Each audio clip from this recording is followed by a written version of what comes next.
देखिए एक और है सामाजिक सुरक्षा, जो मैंने आपको 4 सब ये बताए थे। ये मैंने आपको बताया था ना। अब दूसरे पे है अब इस पे बात कर रहे हैं सामाजिक सुरक्षा संहिता, दूसरा नियम पे, ठीक है? क्या है? सामाजिक सुरक्षा में क्या है? गिग वर्कर्स में पहली बार उबर, ज़ोमैटो, स्विगी जैसे प्लेटफ़ॉर्म वर्कर को सामाजिक सुरक्षा के दायरे में लाया गया है। और क्या है ये? असंगठित क्षेत्र के श्रमिकों के लिए भी मेडिकल और पीएफ की सुविधा उपलब्ध होगी।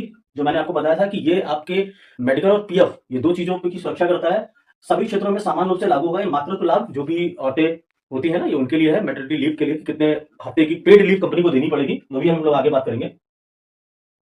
तीसरा जो पिलर था उसकी बात करते हैं। औद्योगिक संबंध कंपनी और कर्मचारी, क्या है? छटनी।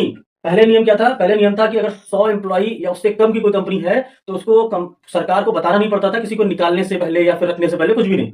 अब वो नियम बढ़ा के सीमा कर दी गई है 300। 300 कर्मचारी वाली कोई भी कंपनी है वो बगैर सरकार को बताए किसी भी कर्मचारी को निकाल सकती है अपना, ठीक है? थोड़ा सा बढ़ा दिया गया है, 100 से 300 कर दिया है। अब क्या है? किसी भी कर्मचारी को हड़ताल पर जाने से पहले 14 दिन का नोटिस देना अनिवार्य है। पहले क्या है कि कभी भी जब जीवी तो हड़ताल पे चले गए, अब ऐसा नहीं होगा। अब मिनिमम 14 दिन का नोटिस देना ही होगा, उसके बाद ही आप ये कर सकते हो। देखिए इसमें बदलाव का उद्देश्य क्या था? उद्योगों को लचीलापन देना और विवादों को कम करना, ये इंपॉर्टेंट है। अब हम आते हैं सुरक्षा और महिला शक्तिकरण पे। तो रात की पाली यानी नाइट शिफ्ट के बारे में। महिलाएं अब सभी प्रकार के कार्यों में सुबह 6 बजे से लेकर शाम के 7 बजे के बाद भी, यानी रात की पाली या रात नाइट शिफ्ट में काम कर सकेंगी, बशर्ते उत्ता और सुरक्षा सहमति सुनिश्चित करे। मतलब जो नियोक्ता, जो भी एम्प्लॉयर है, वो वहां पे सुरक्षा सुनिश्चित करे, और दूसरा उस महिला की मर्जी होनी चाहिए नाइट शिफ्ट करने के लिए। 2 चीजें होना अनिवार्य है।